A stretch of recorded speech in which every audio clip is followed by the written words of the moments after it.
Hi, Bigora, can you believe it's already the middle of March? The year is already 20% complete, and not only are you lucky enough to get yourself a new video, it's also Pi Day. So grab yourself a slice of za and crunch some geometry, because this month, we're going full Irish.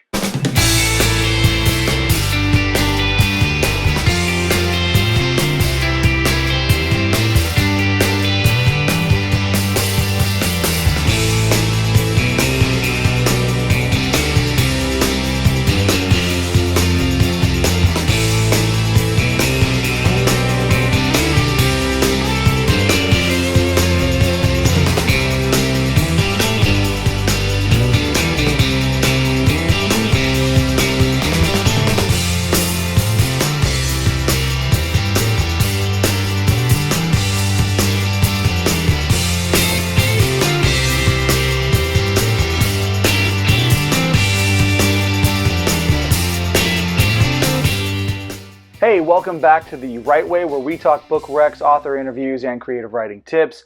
I'm your host, Garrett K. Jones, and this is the full episode for March. But I've also got some great announcements before we jump into this month's content. First, all my newest content is up on Patreon. You can get access to the unedited interview featuring this month's author and catch the parts of the conversation that were edited out for YouTube. The newest Finding Fiction video essay, which focuses on the Jurassic Park franchise, is available as well. Of course, the video essay will also be available at the end of March, but, why wait? Second, I recently did a giveaway of a signed box set of my fantasy series, The Archives of Isinkran. I announced the winner during last week's live stream, as well as making a post on my Instagram feed. If you want to see who that winner was, click the link right up here above my head. Third, we are steadily coming up on Author Awareness April, my annual interview marathon. I have 4 fantastic interviews lined up that start across the pond and work their way westward back to my home area. I'll be announcing who those authors are during this month's spring preview. But if you're interested in getting a jump start on everybody else, you can find that entire video on my Patreon in place of this month's Creators Corner segment. Lastly, Free Comic Book Day is coming up on Saturday, May 2nd. I'm not sure where I'll be for that event just yet, but I look forward to it every single year, so make sure to mark your calendars.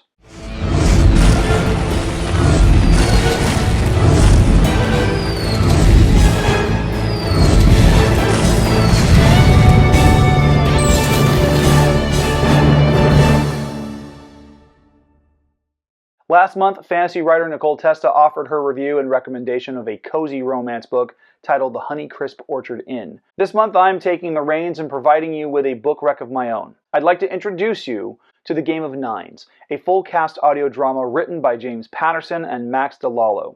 This is not your typical by-the-book detective thriller. While it may start off like that, it's anything but ordinary. The plot centers around an FBI statistics analyst, played by Shailene Woodley, who gets invited to participate in the titular murder spree, where the Nines killer, who's been active for decades, invites 3 law enforcement officers to try and catch him after he commits a perfect murder. The action takes place out on Catalina Island. Clues are dropped left and right, and some are deliberate, and some are red herrings, and others are so subtle you won't realize it until it's too late. I'm not usually a fan of Patterson, mainly because he basically farms out other people's ideas and stamps his name on it. But I enjoyed this audiobook.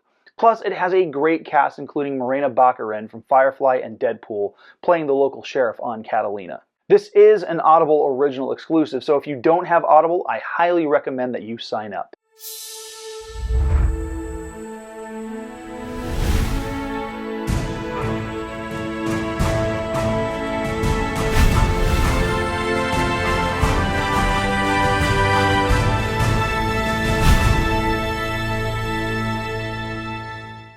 This month's interviewee has been on the show so many times that I'm pretty sure she's officially receiving the unofficial award for the most appearances on my channel besides myself.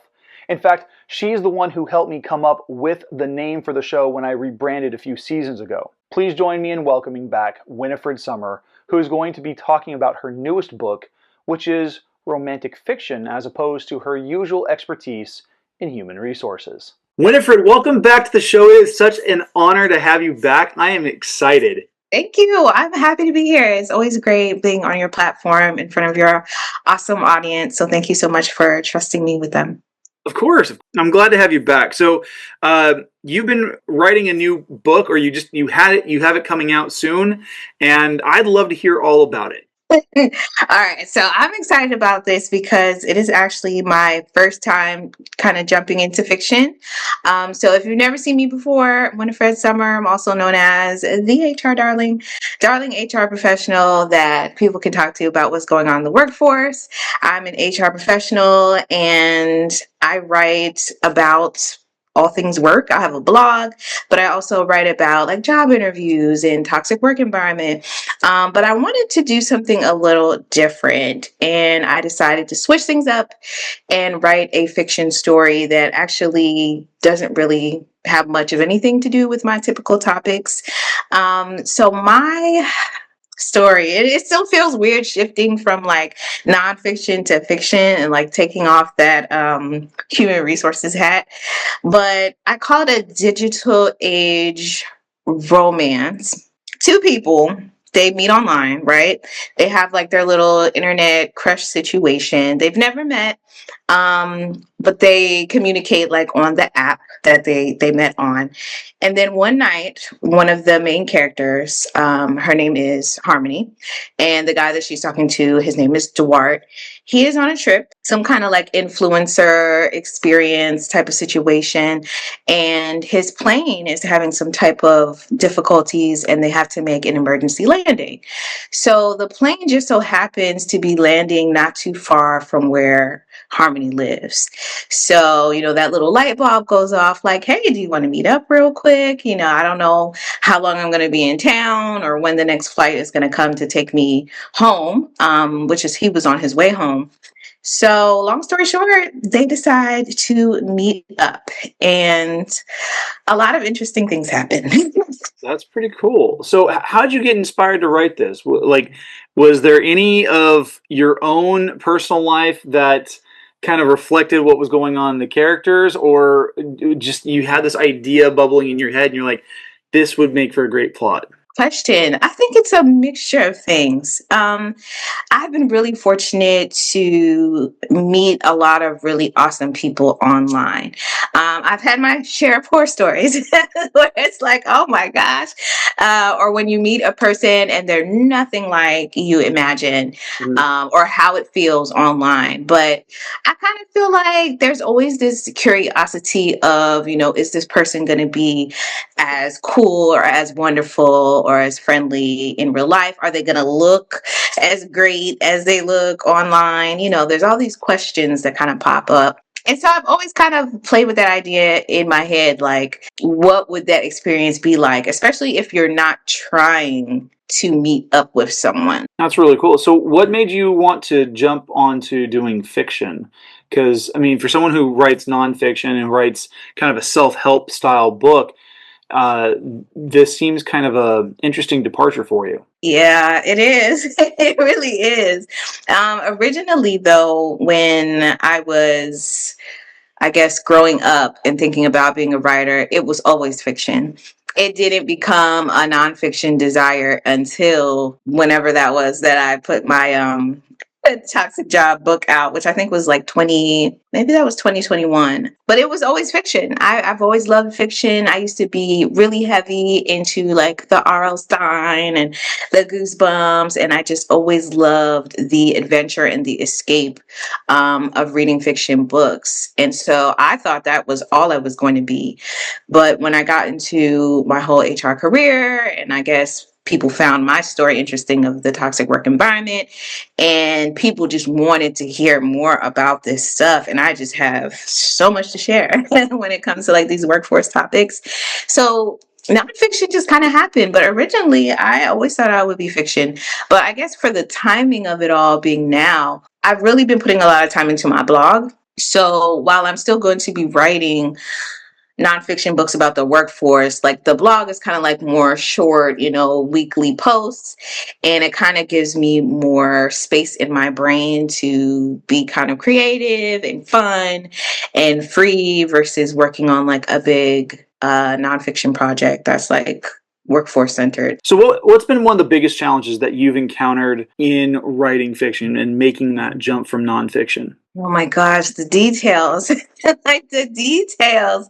Because when I'm writing about HR and just stuff that I know based off my own personal experiences or my education or it's just like I know what I know and I can just spit it out and that's it, that's all. And with fiction, oh my gosh, the world building and just all the little details of the characters, those details. And I've been reading some different books to kind of help me. For example, I made up a city or a town, should I say, in Pennsylvania that it just came out of my head. And I'm just like, okay, how do I describe this? Because although I made up the town, it is in Pennsylvania. So I feel like there should still be some things that are kind of connected to the state.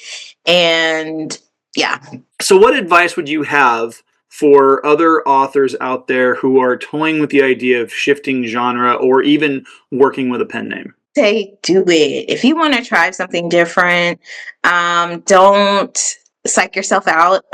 Don't wait too long. Like I just feel like you need to just jump into it and give it a shot. If you want to start small, you know what I mean? Like you may not want to jump into writing like a huge mega novel. Like maybe you want to start with like a novella or something else, or maybe you want to do poetry. But I think you owe it to yourself to do whatever it is that you feel passionately about. Allow yourself to express yourself in all ways with all talents. So my advice is just to give it a shot. And I would say try it time and time again. Like the first piece that you write, you may not be too happy with, but every time that you sit down to write, I feel like you get better and better. With my book being a series, I felt cool with the first part, but it made me even more excited to make the second part even better. So Winifred, we're coming up on the end of the interview. How can people connect with you and how can they get copies of your new book, Emergency Landing? Yeah, thank you. Oh my gosh, it's so great being back here. So for all things Winifred Summer, you can check out my website, winifredsummer.com. I have my blog there, as well as links to all the different books that I have out. But as far as Six Summer, you got to go to my Instagram page, to be honest. You can follow me on Instagram, Writing by Winifred. And there are posts on my page with the link, but also in my bio, it will say Emergency Landing, and it's a downloadable ebook. It is free, although I do accept people want to pay for it, but it is totally free. All you have to do is enter your email, and you can download it. You can check it out. You can leave me a review. I have some reviews up there, and it's on the Gumroad platform, which for me has been really easy. You don't have to download the app.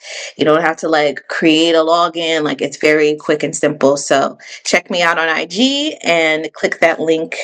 And I'm DM friendly, so if you ever have any questions about anything else, holla at me in the DM. Well, thank you for being back on the show. It's been a pleasure to have you. Thank you so much for having me. See you next time.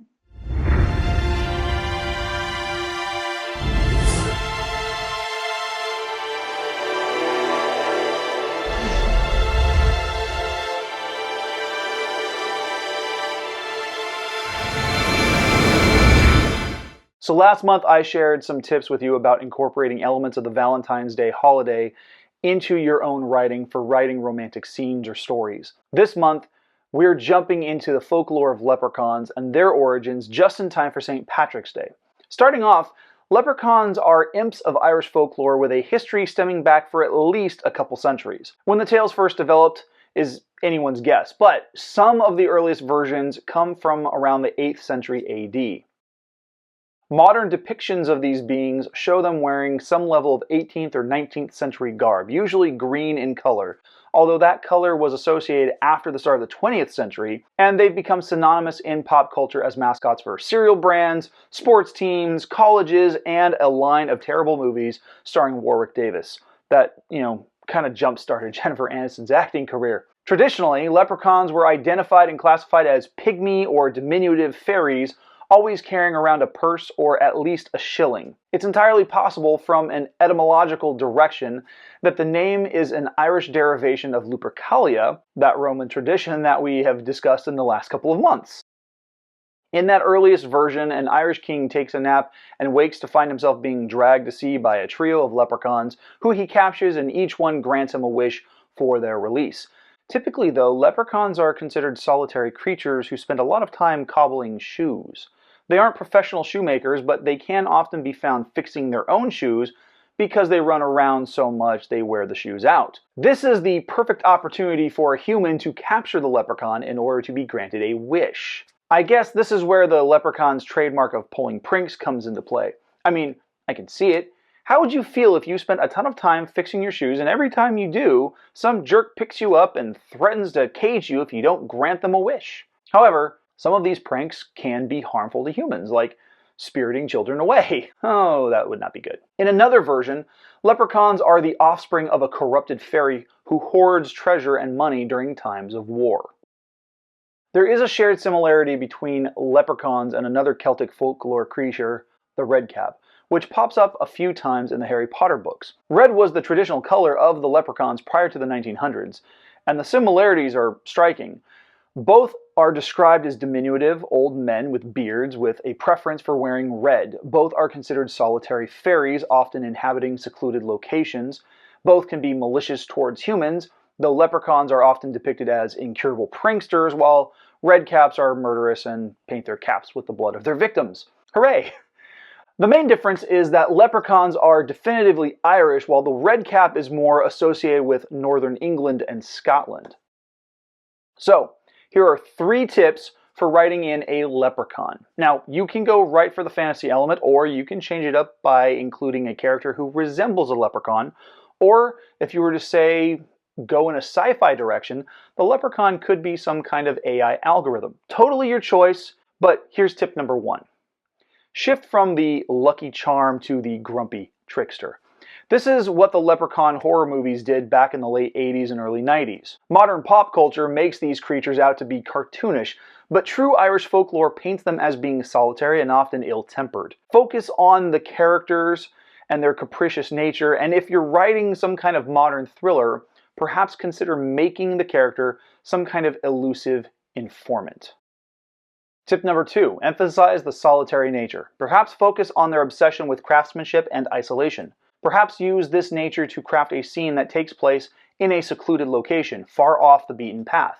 This can create a sense of danger for whichever character, whether it's protagonist or antagonist, are interacting with the leprechaun character. You can even use elements from tip number 1 with this tip to ramp up the tension in the scene. Finally, tip number 3. Subvert the pot of gold trope. Even though leprechauns are synonymous with wealth, it's not about giving money away, but protecting it. They're also notoriously difficult to catch and incredibly evasive. Instead of a literal pot of gold, change the treasure trove to something that would be a high-value asset for someone searching for information, or maybe it's a person of interest that they are searching for. This is the kind of subversion that works for any genre. The point is, you get to decide what the leprechaun is hoarding away and how it fits in with the rest of the story.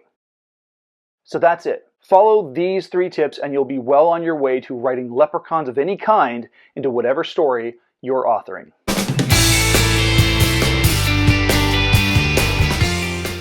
Hey, thanks for watching. Do you like this content? Well, if so, please hit like, hit subscribe, and click the bell for notifications on new videos just like this one. A big thank you to my guest, Winifred Summer. If you'd like to connect with her, or if you'd like to support the channel through Patreon, my merch, or bookstores, or on Cash App, you can find all those links and contact information down in the video description. Join me in 2 weeks on March 28th for the spring preview, which will provide a list of every single interview coming up during Author Awareness April. I'll see you then, and in the meantime, keep on writing the right way. I really need to go get some pie.